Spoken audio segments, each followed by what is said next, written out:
El daco és un joc de taula per dos jugadors on s'hi combina l'atzar i l'habilitat mental per triar la millor jugada.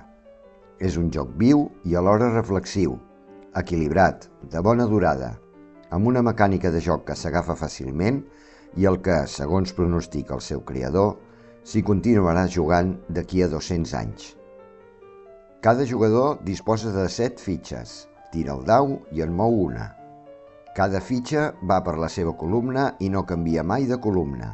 El seu objectiu és acostar-se a la fitxa rival i, amb el número exacte, matar-la. Si treu un número més alt, no podrà ni saltar-hi per sobre ni rebotar-hi. Per tant, amb aquella fitxa no podrà comptar i n'haurà de moure una altra.